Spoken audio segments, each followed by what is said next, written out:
Hey guys, welcome to Journey of Relaxation. Tonight we're wandering back to a time when the skies over Korea didn't just bring rain, they brought ingredients. Imagine stepping outside during the first spring shower only to find porcelain jars draped in silk, carefully positioned under the eaves of elegant tiled roofs. Each drop of water freshly fallen is a treasure. No pollutants, no gutters, just the purest drizzle infused with the scent of blooming plum trees. You're not here to escape the storm. You're here to collect it. But don't get too romantic just yet. Your survival prospects in this era are dicey. Between rigid class systems, humid summers, and the ever-present risk of your tea getting snatched by a greedy house lizard, yes, they existed. You'd probably last one poetic afternoon. So before you get comfortable, take a moment to like the video and subscribe, but only if you genuinely enjoy what I do here. And hey, post your location and local time in the comments. I love seeing where everyone's listening from. Now dim the lights, maybe turn on a fan for that soft background hum, and let's ease into tonight's journey together. You're standing in a royal courtyard in the middle of the Joseon dynasty. The sky above is bruised with clouds, the air smells of wet soil and distant incense, and a few scattered nobles are adjusting silk umbrellas as they glance skyward. Everyone's waiting for the first drop. A small table has been prepared near a raised pavilion. On it sits a celadon jar, its wide mouth loosely covered in sheer rami cloth. The cloth isn't for modesty, it's to catch rogue petals and filter out dust. You notice that a court lady leans over the jar, gently tossing in a few strands of plum blossom petals just as the rain begins. She doesn't stir or speak, only waits. The petals float, and with every soft impact of rain, the water starts to perfume itself. This isn't just hydration, this is an art form. In Joseon, Korea, drinking rainwater wasn't about practicality, it was about seasonality, spirituality, and aesthetics. Spring rains were seen as living clean water falling straight from the heavens. And when those first rains came after a dry winter, they were treated almost like a harvest brief, delicate and extremely valuable. Rainwater tea, bicha, wasn't something you boiled up casually. No one just yelled, "Put the kettle on" in the middle of a downpour. It had to be the first rain. The purest, and preferably scented by whatever nature had recently blessed with bloom. That meant plum blossoms in early spring, cherry and magnolia later, and lotus petals once summer crept in. Historians still argue whether the plum blossoms themselves infused the water, or if it was a kind of aromatic placebo effect, the memory of scent lingering in the mind more than the mouth. But people swore they could taste it. Some said it tasted like white silk, others like the memory of snow. One poet even claimed it reminded him of a dream he forgot. And of course there were rules. You couldn't just stick any old flower in the pot. Certain blossoms were seen as clean, others sticky or desperate, not ideal metaphors for a beverage. Gardenia, for example, was used rarely because of its strong scent. Too overwhelming. Too showy. Tea like the people who drank it was supposed to be modest. Understated. The court frowned on anything too floral. You reach toward the jar, curious. The petals have softened, the water is clear. A servant lifts it carefully, pours a small portion into a plain white porcelain cup. No sugar, no fire, no additives. Just the delicate flavor of rain falling past blossoms. It's warm out, but not hot. The humidity is still tolerable. You sip slowly. The flavor is hard to pin down, less like tea, more like memory. You think of mist. You think of the first time you smelled soap as a child. There's no bitterness, only a softness that seems to coat the tongue and vanish at once. And yes, it's weird, it's just water. But it's also a ritual that says we waited for the sky to give us something and we accepted it beautifully. Now, let's not get too dreamy.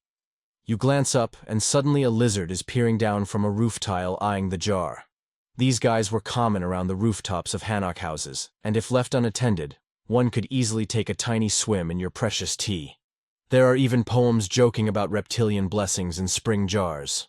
So yes, even this elegant custom had its gross-out moments. To preserve this, sacred rain jars were stored quickly in shaded interior rooms after collection. The cloth was removed, and sometimes a sprig of cypress or pine was added, not just for flavor, but to quiet the water. That's how it was phrased in the old manuals. To quiet the water. Makes you think, doesn't it? You walk away from the courtyard now toward a shaded hallway where shelves of jars line the walls. Some are sealed, some are still steeping. The air smells faintly of wood smoke and blossoms. A cat stretches lazily on a windowsill. Everything feels like it's been paused, as if the world outside has agreed not to intrude until the jars are full. In modern terms, this might all feel like a fancy water-tasting hobby with a side of flower arranging. But back then, this was closer to spiritual practice. Every step of it mattered, from choosing the flowers to filtering the rain to knowing when to drink it. Too early and it's underdeveloped. Too late and it's just water again. You run your finger along a nearby ceramic lid. It's warm from earlier sunlight, slightly rough to the touch. You picture a monk or a noblewoman or a child doing exactly this hundreds of years ago, waiting for the rain, watching it fall, and hoping the water would carry something special, something soft, something worth remembering. So what is perfumed rainwater exactly? You're holding this delicate cup like it contains some ancient secret, because in a way it does. It's not just rain, it's not just tea. It's somewhere between alchemy and aromatherapy, but done with flower petals and a deeply patient attitude toward weather. Perfumed rainwater was the result of gently introducing blossoms, never boiled, never stirred into freshly fallen water, letting scent transfer over time. No heat, no tea leaves. Just a quiet soak. But here's the thing, no one agrees on how it actually works. Historians still argue whether the scent molecules truly infuse the water or if it's all psychological, a poetic placebo powered by social expectation. You're not sipping a laboratory mixture here. You're sipping mood memory and maybe a dash of mold if it sat too long in the wrong corner. Ancient texts describe the process with the same reverence usually reserved for birth or marriage. You had to catch the rain within a very specific time frame, ideally the first 15 to 30 minutes of a soft spring shower. Anything longer, and the water was said to grow worldly, which is a nice poetic way of saying dusty, and the containers mattered. Oh, the containers. We're talking celadon bowls with crane motifs, lidded jars lined with rice paper, and in fancier homes glazed porcelain with hand-painted floral patterns to mirror the petals inside. These weren't just vessels, they were part of the experience. In fact, a well-chosen container was half the battle. Pick the wrong one, and your rainwater might absorb the smell of clay, or worse, turn dull. You peer into one now, a pale green celadon bowl with faint lotus etching around the rim. Inside is clear water, and a few floating magnolia petals, soft as whispers. The scent, almost nothing until you lean closer. There it is. A trace. Like the air in a florist's shop 10 minutes after closing. Now let's talk about the real surprise bees.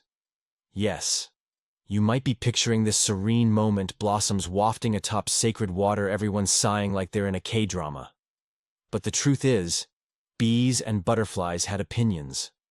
Leave your perfumed water out too long and they'd come investigate.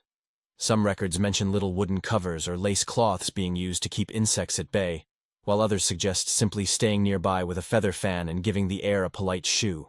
And then there's the matter of which petals to use. Plum was a springtime favorite, delicate, symbolic, and not too pungent. Magnolia came next, but only the smaller mountain species. Too much scent was considered vulgar. Lotus petals were reserved for summer, especially those from temple ponds. Rose was occasionally used but seen as too foreign, a bit of a show-off in the otherwise modest Korean floral palette. One curious outlier, the camellia. Not exactly fragrant, and yet it found its way into some rare winter brews. Historians still debate why. Some believe it was symbolic of resilience. Others think it was used to honor loved ones who had passed away during winter's grip. One record even suggests camellia water was given to grieving widows, to soften the sorrow with the strength of the flower. That's poetic, and exactly the kind of fringe tidbit you can't help but file away. The best water, however, wasn't just defined by its floral guest list, it was also judged by feel. Rainwater, they said, had a particular mouthfeel, light, sweet, and cloudless. One noblewoman wrote that perfumed rainwater felt like the sky remembering it was once mist. No, really. That's a line from a 17th century letter. They had a flair. And here's something else. You might assume that this was a hobby for rich ladies with too much leisure time. But you'd be only half right. Monks, scholars, and even traveling herbalists got in on the act. Some monasteries in the southern provinces brewed perfumed rainwater as a meditative practice, recording each batch like vintners, noting which petal blend was used, what time the rain fell, even what birds were heard nearby. There's a surviving scroll, where one monk ranked his spring brews like a wine critic. April 3rd, mild scent magnolia notes, slightly shallow finish. You can't help but smile at that. Ancient people weren't so different. They wanted beauty in small things. They argued about flavor. They wrote it all down in florid detail. And sometimes they got smug about it. That said, not everyone was a fan. A few Confucian scholars found the whole practice suspiciously indulgent. One sour-faced official wrote that perfumed rainwater was a vanity of women and idle men, claiming that real hydration comes from rivers and wells, not from waiting for the clouds to sneeze politely. Harsh. Still, the trend continued. Some say it was a quiet rebellion against the rigidity of Confucian routine. Others think it was just something beautiful in a world often filled with dust and drought. Either way, perfumed rainwater left its trace not just in jars, but in poems, recipes, and anecdotes passed down by whisper. You're holding your second cup now. This one, with a few drops of honeysuckle oil, added another fringe variation. Some healers believed a tiny touch of oil helped preserve the floral scent longer, though others claimed it made the water too forward. That's a critique, by the way. As if the water were a person speaking out of turn. The sip is even softer this time, almost ghostly.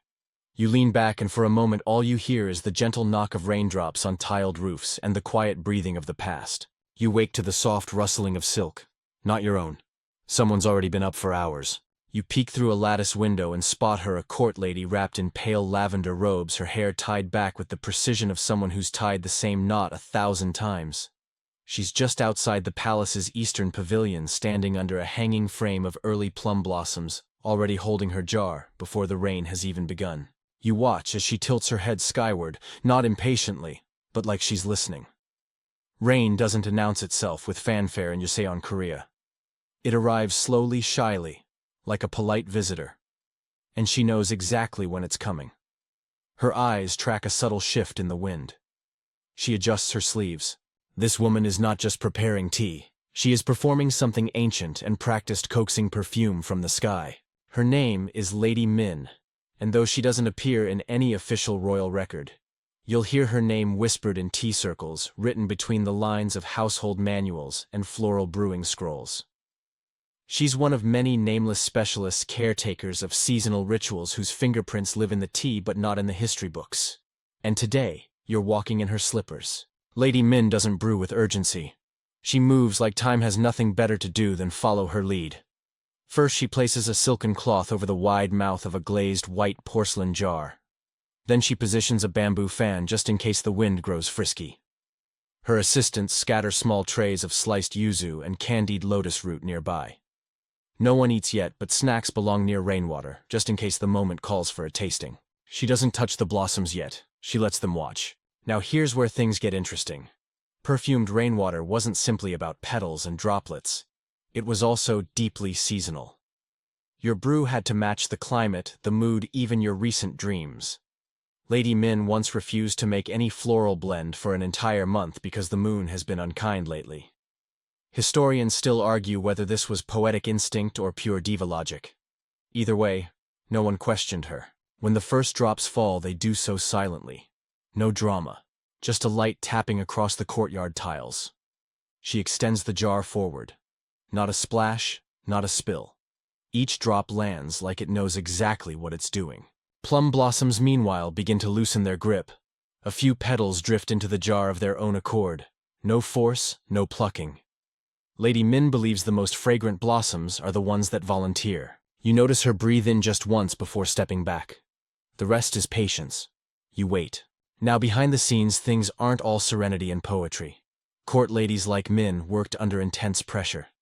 The royal court prized not only their beauty and composure, but also their ability to interpret the season in sensory form. A bad brew could mean a week of side-eye, a moldy jar dismissal. And yet Min thrived. Her secret rain diaries. No, not the moody kind where you write sad poems. Actual weather logs. Each year she documented every rainfall time, direction of wind, nearby blooms, even the mood of the morning birds. Rain from the northwest tastes sharper, she once wrote.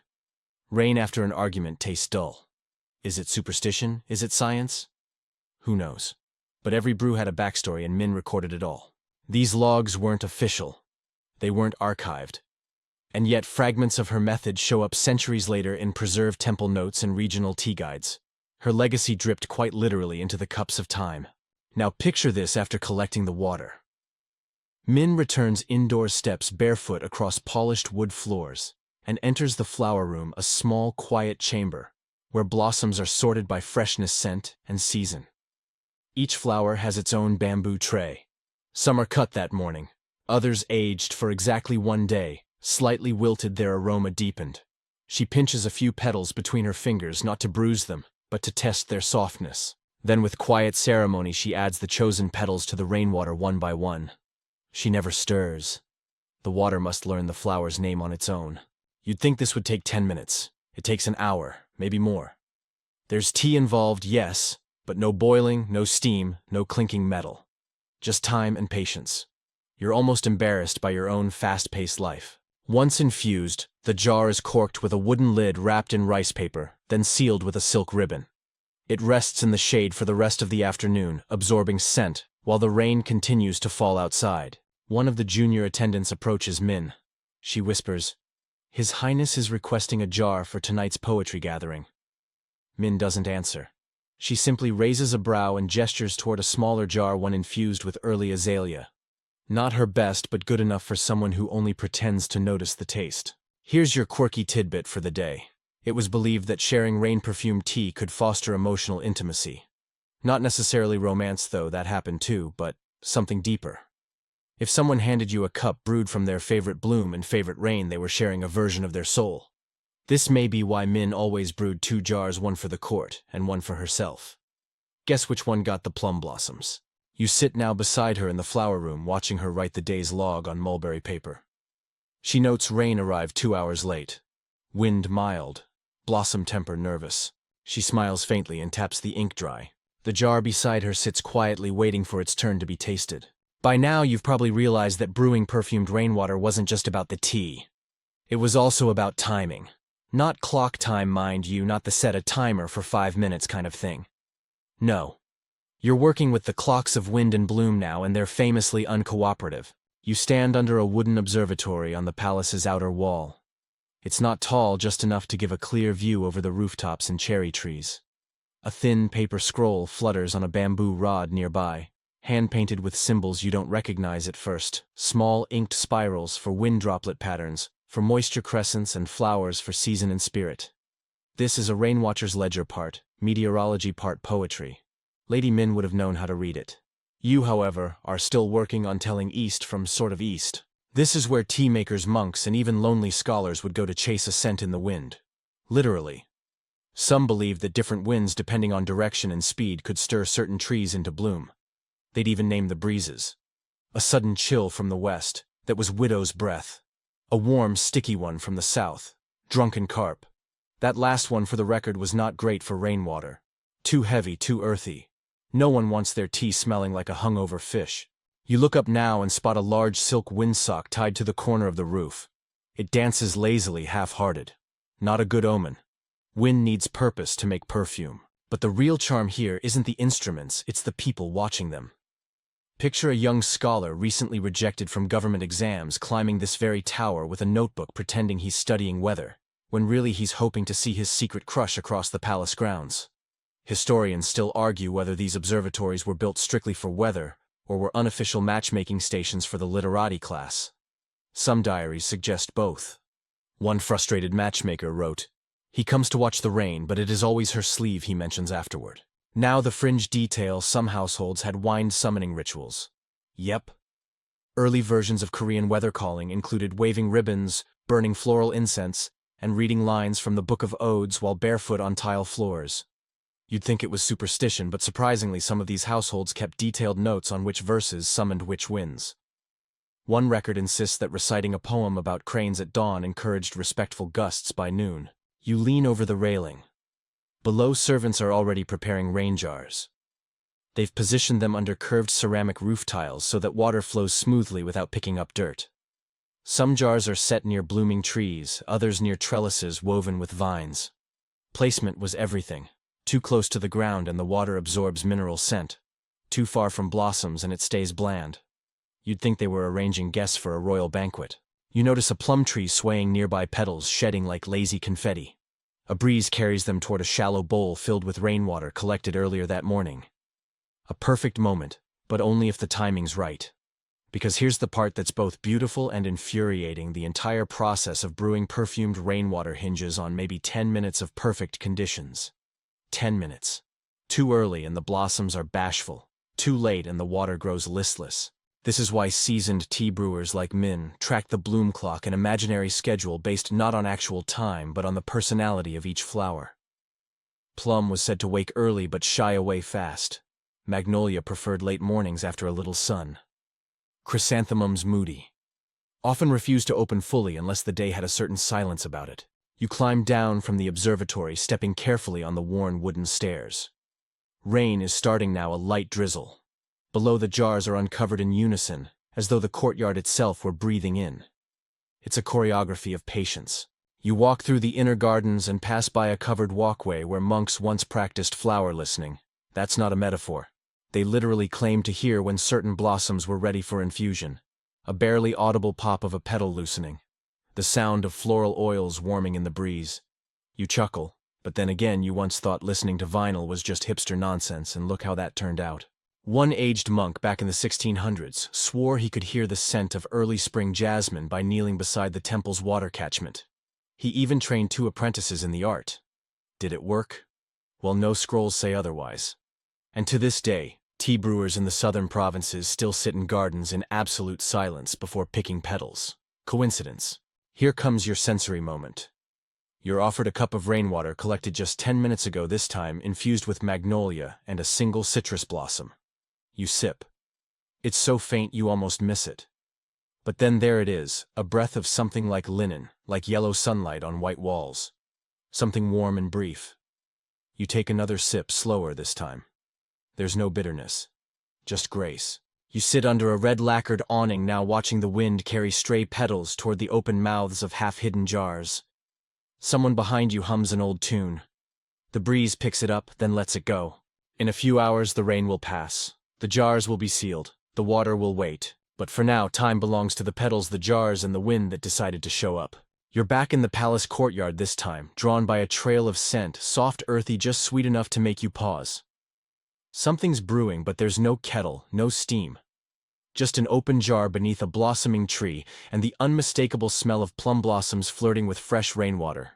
This is your first taste of rain that smells like plum blossoms. Not metaphorically, literally. It's early spring, which means the trees are stubbornly pink, and the air still has that metallic tinge of leftover winter. But the blossoms, they've already decided it's time to party. Their petals dangle lazily like silk sleeves after a long day. And the breeze has started doing its work, nudging their scent toward jars tucked between bamboo screens and stone lanterns. You kneel beside one now. The water inside is glassy, dotted with petals so pale they're nearly invisible. The scent hard to describe. Like snow remembering a fruit it once loved. Like morning light filtered through warm rice paper. There's no sugar, no perfume. Just the natural chemistry of rain touching a tree and deciding to borrow its best notes. But this isn't a happy accident. There's a system. You peek at a nearby brewing scroll laid out under a rock to keep the wind from flipping the pages. Hand-painted symbols line the edges. Tiny blossoms, clouds, droplets, and a sketch of a tree with its branches bowed. This is a petal calendar used to track when blossoms were most likely to fall naturally. Court tea makers didn't pluck petals whenever they pleased. That was vulgar. The best perfumed teas used only fallen petals, those that chose to drop into the jar. Why? Because they carried the truest scent, having ripened at their own pace. You reach into your own jar carefully and nudge one of the petals. It floats like it's weightless. No color bleed, no bruising. Just a flower in its final fragrant moment. Now here's a weird little detail. Some households believe the sound of a blossom falling into water affected the final brew. A petal that landed silently meant the tea would be calming. A louder plop that was considered attention-seeking. Seriously. There are journal entries where aristocrats describe their brew as too talkative. You sip and try to decide what your water sounds like. Whispering, rambling. Maybe it's just humming softly. And then comes the big question, why plum? Plum blossoms weren't necessarily the most fragrant.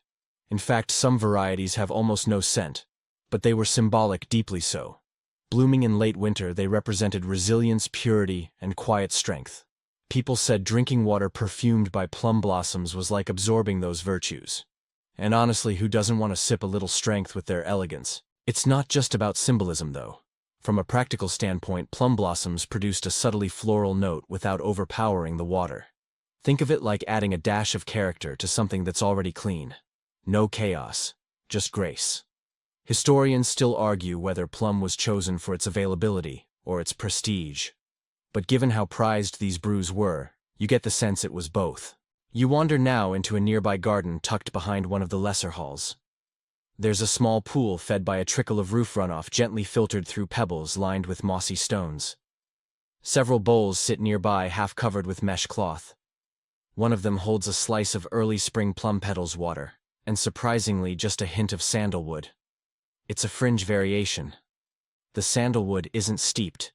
It's rested near the water, letting its dry warmth mingle by proximity. Apparently Lady Min started that. The story goes that after a particularly chilly winter, she brewed rainwater that smelled too empty.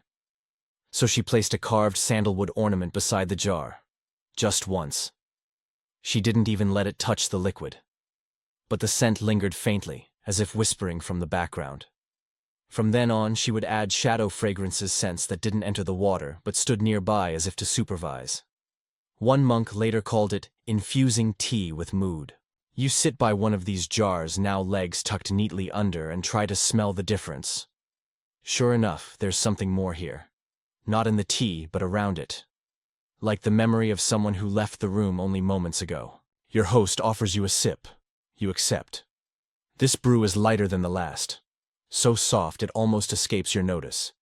And yet after you swallow, you feel it a brief warmth in the chest, like someone complimented your handwriting. It's lovely, and gone. Just then a breeze kicks up and stirs the petals still clinging to the trees. One detaches, spirals downward, and lands perfectly in your cup. Everyone gasps softly, politely, but you can tell this is a moment. Some traditions say if a plum petal falls into your cup without prompting, you've been given a blessing. Others say it's a warning to stay humble. Still others claim it's just wind being romantic. You decide not to overthink it. Instead, you raise your cup again and sip, this time slower. Savoring the season. The ritual. The thought that someone once sat exactly where you are now, chasing the same flavor, hoping for the same petal to fall. And for one warm second, you feel exactly like the rain, brief, fragrant, and completely at peace. You're inside a traditional hanok, now one of those long wooden houses with paper doors that slide like secrets and tiled roofs that slope like the shoulder of someone deep in thought. It's raining again, soft, even polite rain, and the whole house seems to be listening. You've come here to learn how the architecture of ancient Korea made perfumed rainwater possible. Spoiler alert, it wasn't just luck or good aiming. These people engineered their houses to harvest the sky. Look up, see those sweeping roof tiles. They aren't just pretty. Each one has a purpose. The tiles catch rain and channel it down narrow ridges called kyoma. These ridges guide the water toward stone basins or ceramic jars set just beneath the eaves. You don't need a gutter. You don't need a hose. You need the wind to cooperate and the roof to do its job, which it almost always does. And here's the key detail: the water never hits the ground first. That's the deal breaker. Perfumed rainwater must fall directly from the sky to the jar or flow down a clean path, usually polished tile, bamboo shoot, or treated wood. The moment it touches earth, the magic's gone. It becomes just water again, no matter how many petals you toss in afterward. Think of it like trying to untoast bread. Can't be done. You crouch beneath the eaves now and run your fingers along one of the drainage channels. Smooth, cool, slick with fresh rain. There's a jar positioned right beneath it. A big celadon vessel with a wide-open mouth, and a silk mesh stretched across like a spiderweb. Inside, water gathers silently, drop by drop. The petals haven't been added yet. They'll come later once the jar is rested. Why resting? That's a real thing. Rainwater, they believed, needed time to settle its spirit. At least half an hour in a quiet room. No noise, no movement, no eyes watching. One instruction manual literally says, "Do not observe the water as it rests. It dislikes performance." Historians still argue whether this was spiritual metaphor or early microbial awareness. Either way, no one questioned it. You move indoors now into the heart of the hanok, where soft light filters through mulberry paper windows. The house smells like pine and old ink. On one low table sits a scroll titled, On the Calm of Rain, filled with elegant brushstrokes detailing rain collection etiquette. You find this line, "The roof does not make the tea, it offers the path." What a flex. Let's talk material now. Roof tiles were made from clay, but not just any clay. The best ones came from southern riverbeds baked twice to make them hard enough to repel scent. That mattered. A poorly fired tile could ruin the water with the ghost of mud. A good tile made sure the only thing the water touched was wind blossom and sky. The same attention was given to the jars. Stoneware was common. Celadon was elite. And if you were very lucky, your house had a few rare moon jars, large round vessels glazed in soft white, almost glowing in candlelight. These jars weren't just for storage. They were status symbols. You see one now in the corner of the room. It's half full, misty inside, as if the moon itself has cried into it. Now for the fringe detail of the day. Certain households tied charms above their rain jars, small paper cutouts usually shaped like fish butterflies or fans. These weren't decorations, they were flavor guards. Supposedly a well-folded fish would attract wind that carried good floral notes. A poorly folded one, sour water. There's no science here. But there is intent. And intent in tea is half the taste. You step into the kitchen next, not a smoky fire pit like you might expect, but a quiet room with clay walls and neat shelves of pottery. The perfumed rainwater lives here, now safe in jars tucked behind embroidered screens. It's not ready yet. The petals are still being chosen. Someone hands you a cup from yesterday's brew rainwater, infused with the last of the winter narcissus. You sip. There's almost no flavor at first, then a sharp sweetness, almost grassy, followed by something like cold honey. You pause. Sip again. There's the note of citrus rind. It fades quickly like a dream the second you wake. A whisper of a joke drifts your way. You drank winter and it apologized. Everyone laughs quietly, as if to avoid disturbing the jars.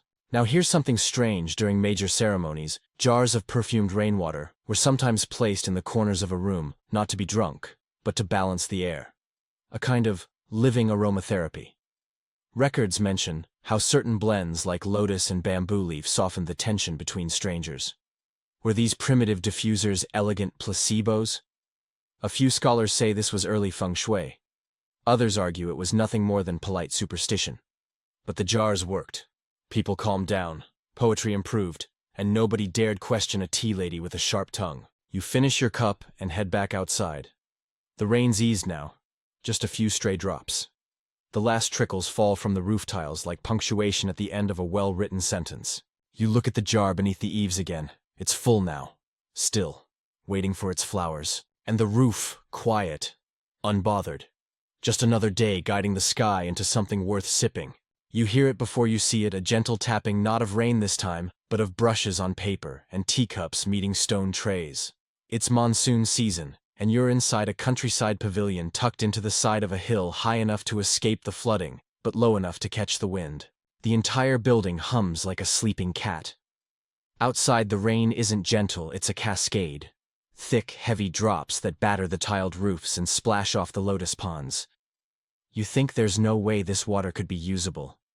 And you're mostly right. The first monsoon rains are too muddy, too aggressive. But by the third day, that's when it happens. You're not alone up here. Monks, couriers, widows, daughters of noble families waiting out the storm in the countryside.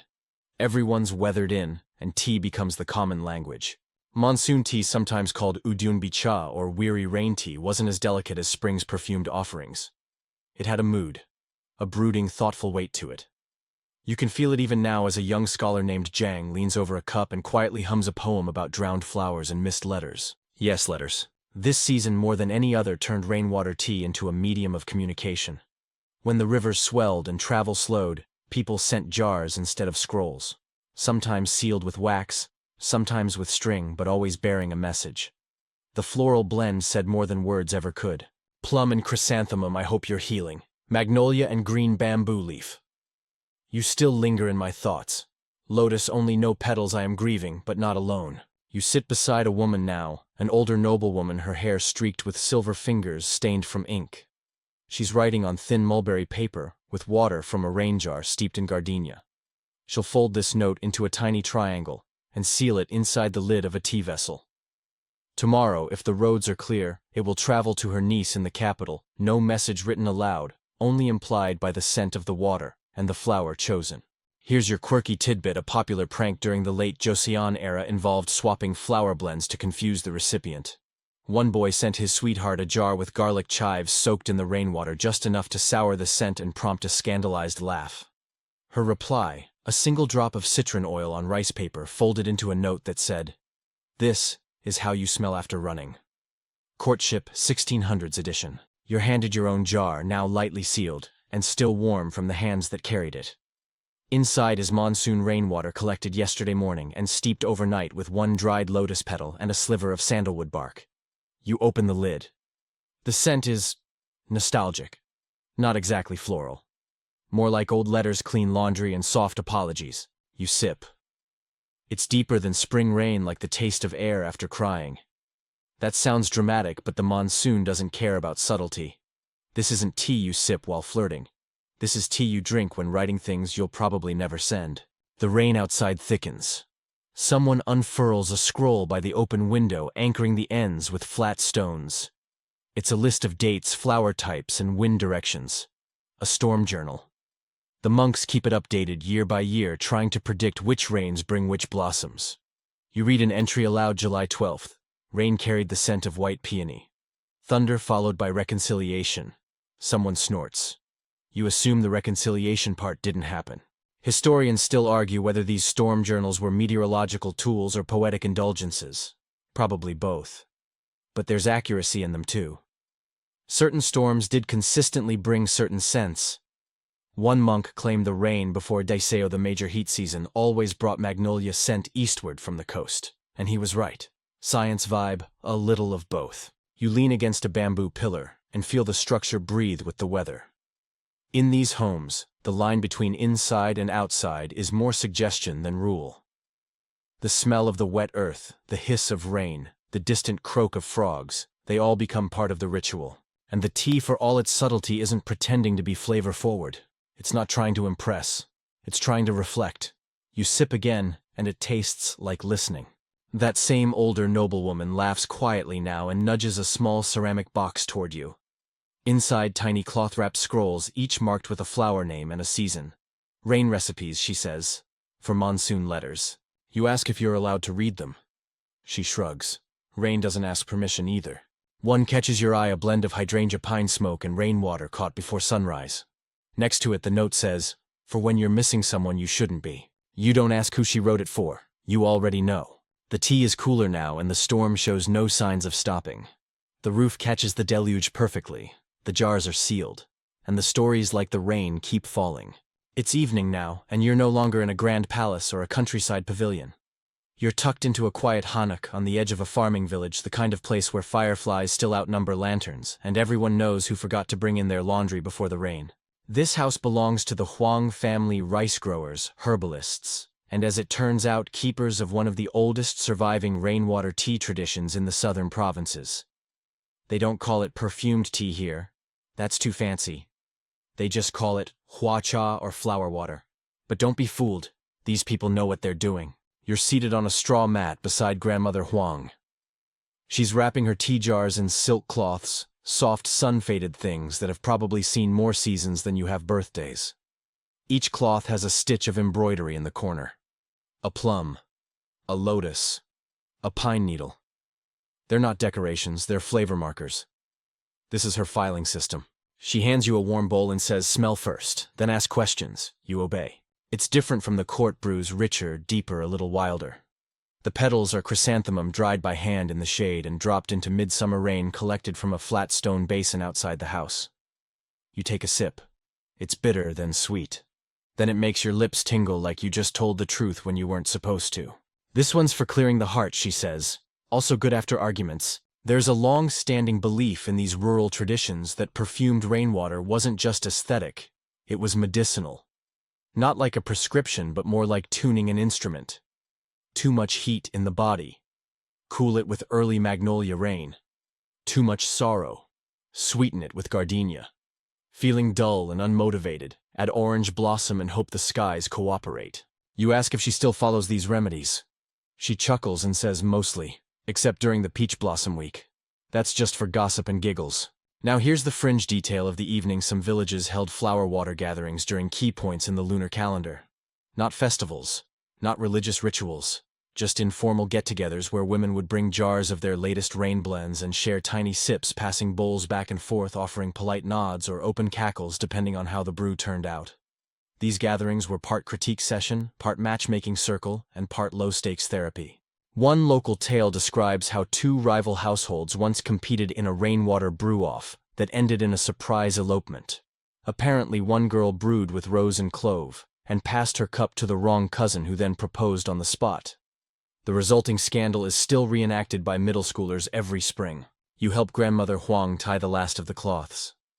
She moves slowly, but with the kind of grace that says she hasn't dropped a jar in 60 years. She shows you a hidden cupboard tucked beneath the floorboards. Inside are 3 very old jars sealed with wax and wrapped in yellowed paper. Saved rain, she whispers. From the year my daughter was born. From the day I first argued with my mother-in-law. From the day my husband came home alive. She doesn't say whether she ever opened them again. Maybe she didn't need to. You step outside. The rain has stopped. Steam rises from the stone path, and somewhere a cicada begins its slow violin. You wander to the basin where the family catches rainwater. It's nothing fancy, just a stone hollowed smooth by time, rimmed with moss, partially shaded by a peach tree. You can still see tiny floral specks floating on the surface, clover, wild rose, a few stray grass seeds. No guards, no silk. Just water waiting for a story. You cup your hands and dip them in. The water is cool but not cold. When you raise it to your lips, you catch only the faintest scent, something like dried hay, and the breath of a flower that opened too early. It's not glamorous, but it's honest. And somehow it's perfect. You return to the house and find grandmother Huang already asleep on her mat, hands folded, dreams, probably steeping in her memory of yesterday's rain. The jars sit quietly in the corner as if they too have settled into sleep. You think back to all the palaces and scrolls and perfumes, and it hits you. Sometimes the best tea doesn't come from perfection. It comes from patience, from paying attention, from letting the rain arrive in its own good time, and trusting that the flowers will know what to do. And just before you close your eyes, you whisper to no one in particular, "Let it rain again tomorrow." Dawn creeps into the room, like it's sneaking past curfew. The first light has that soft, milky quality you only get after a night of good rain. Outside, the air hangs still, suspended between mist and memory. And the jars, you swear they've aged overnight. They look older now, wiser, like they've heard something they won't tell you. Today you're finally invited into the part of the ritual that rarely gets written down, the blending room. It's not a room in the fancy sense. No velvet drapes, no polished floors. Just a long, low table, several shallow bowls and baskets of dried petals, stems, and strange things that look like bark or bits of cloud. There's a tiny brazier in the corner, not for boiling, remember. Perfumed rainwater tea is never boiled, but for warming the fingers and the mood. Your host is a woman named Suk. She's not noble. She's not a monk. She's just someone who's been doing this for a long time and doesn't have time for nonsense. She motions for you to sit and places a bowl in front of you. Inside, nothing but pure rainwater collected at sunrise from the edge of a lotus pond. "Don't touch it," she says. "Just smell and listen."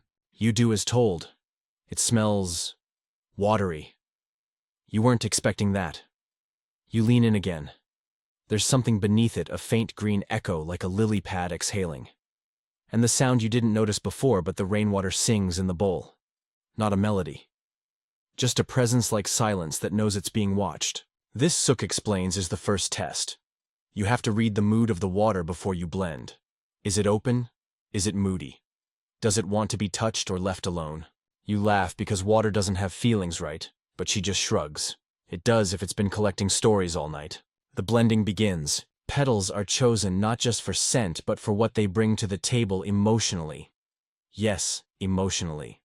Jasmine, she says, is a flirt. It tries to steal the spotlight. Good in moderation. Osmanthus is shy but deep. Add that when you want a memory to linger. Chrysanthemum. That's your no-nonsense flower. Helps the rain stay grounded. You start with one blossom gently plucked from a tray of half-dried flowers. Not powdered, not boiled. Just floated into the rainwater like you're tucking it in. You wait. Then a second. A slice of dry jujube, just thin enough to whisper sweetness without turning the blend into dessert. Then one tiny sliver of cinnamon bark, not enough to change the color, just enough to add a little confidence. Suk nods. Now it's listening. And here's your quirky fringe moment. In some provinces, people used to talk to their blends. Not loudly. Just murmurs. Secrets, wishes, regrets.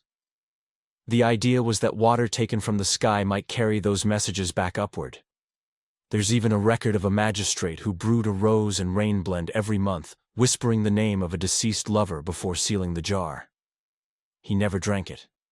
Just kept them lined up on a shelf, aging quietly. You ask if that actually works. Suk grins. Depends who you're talking to. The final touch is not a flower at all. It's time. Each blend has its own steeping rhythm. Some take hours, others just minutes.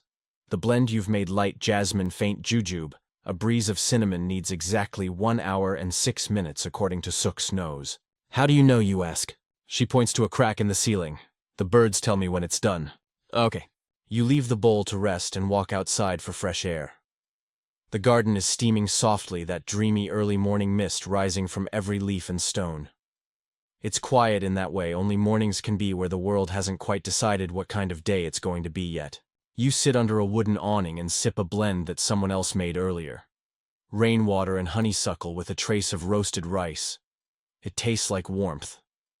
Like the memory of a house you used to visit but can't quite place anymore. Like someone made it just for you, even though they didn't know you'd be here. Historians still argue whether this style of tea was more medicinal or ceremonial.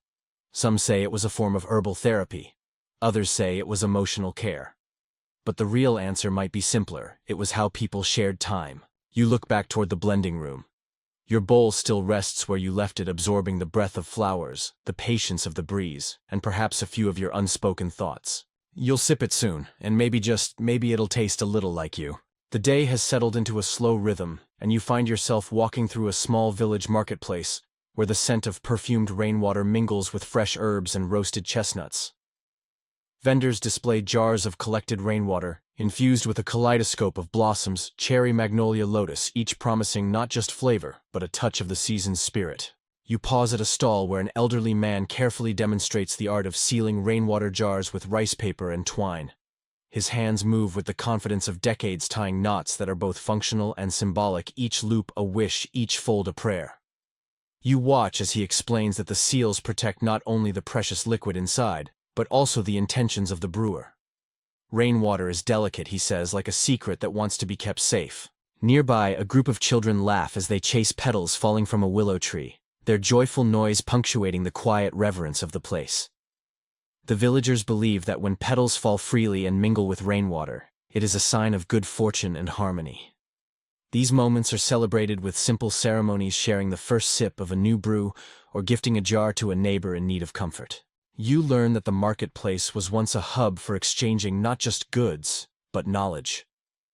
Tea brewers and weather watchers gathered here to share rain logs, blend recipes, and stories of the skies. It was a place where practical wisdom met poetry, and the rhythm of the seasons was honored with cups raised in quiet gratitude. Historians still debate whether these communal practices were spontaneous or part of a structured ritual calendar. Some manuscripts suggest scheduled rainwater days aligned with lunar phases, while oral traditions point to a more organic, community-driven rhythm. As the sun dips low, casting long shadows across the stone-paved streets, you sip a fresh cup of rainwater tea brewed with jasmine and wild mint. The flavor is light and refreshing, a perfect end to the day's exploration. You reflect on how across centuries and social divides, perfumed rainwater tea has been a thread weaving together people, place, and time.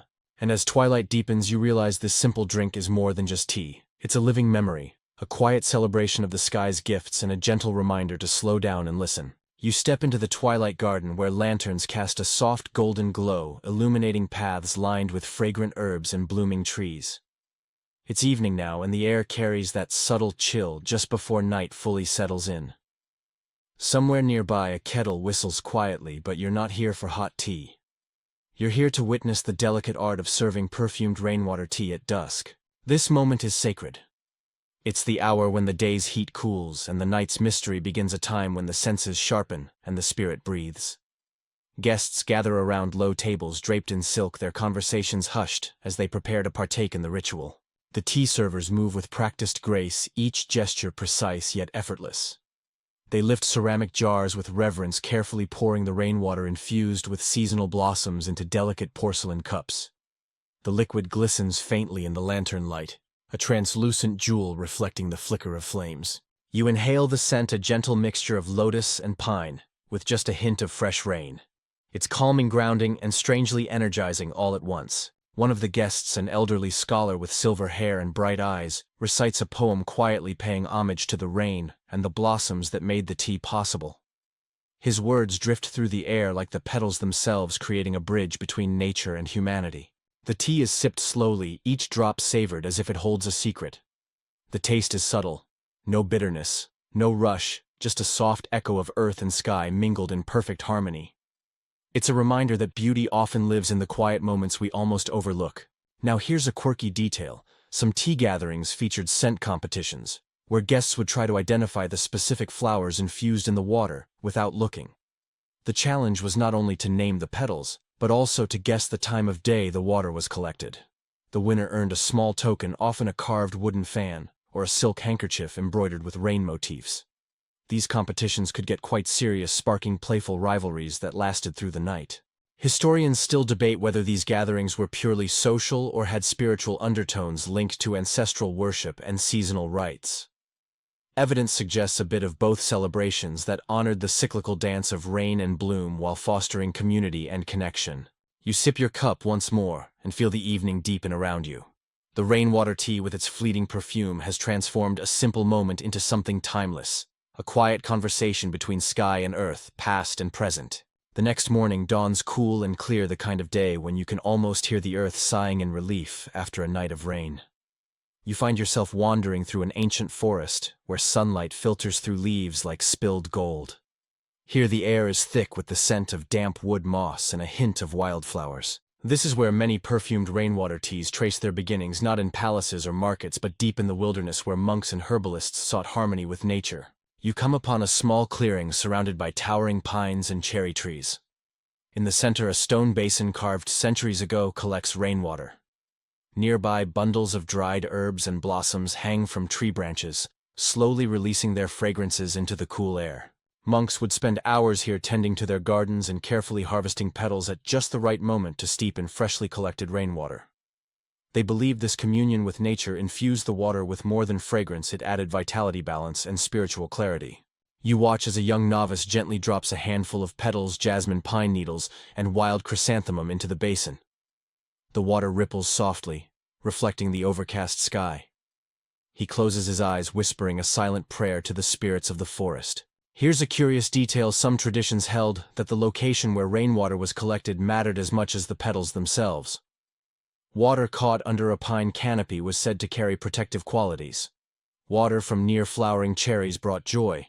Near bamboo, it promoted calm. This belief shaped where jars were placed and even how water was stored. You follow the novice to a stone shelter where the infused rainwater rests, covered with a silk cloth, embroidered with symbols of longevity and renewal. The monks consider these cloths sacred, protecting the water's essence from the impurities of the world. Historians still debate the extent to which these monastic practices influenced royal perfumed rainwater tea traditions. Some argue that the temples were incubators of knowledge, developing early techniques that later spread to the aristocracy. Others suggest the paths were more parallel than connected, with court and temple evolving their rituals independently, yet similarly. You are offered a small cup of rainwater tea infused with wild chrysanthemum and pine, both freshly picked from the surrounding woods. The flavor is gentle yet complex, a perfect balance of earthiness and floral sweetness. Sipping it, you feel a sense of calm wash over you, as if the forest itself is speaking through the water. It's a reminder that sometimes the purest forms of tradition come from listening deeply to the rain, to the trees, and to the quiet heart of the earth.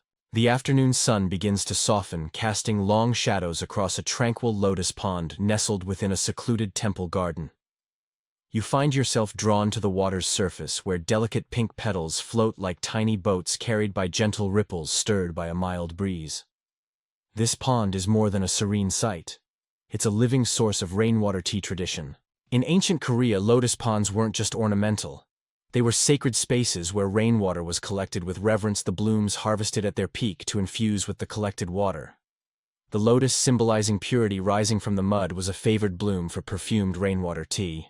Its delicate scent believed to cleanse both body and spirit. You sit beside a stone basin adjacent to the pond. Here, water trickles gently through bamboo spouts, directing purified rain into wide-mouthed ceramic jars. These jars, often glazed in soft celadon hues, hold the promise of transformation, a dance between rain and flower, earth and sky. Today you observe a group of temple attendants preparing the day's infusion. They move with quiet precision, selecting fresh lotus petals alongside sprigs of bamboo leaf and a pinch of wild mint.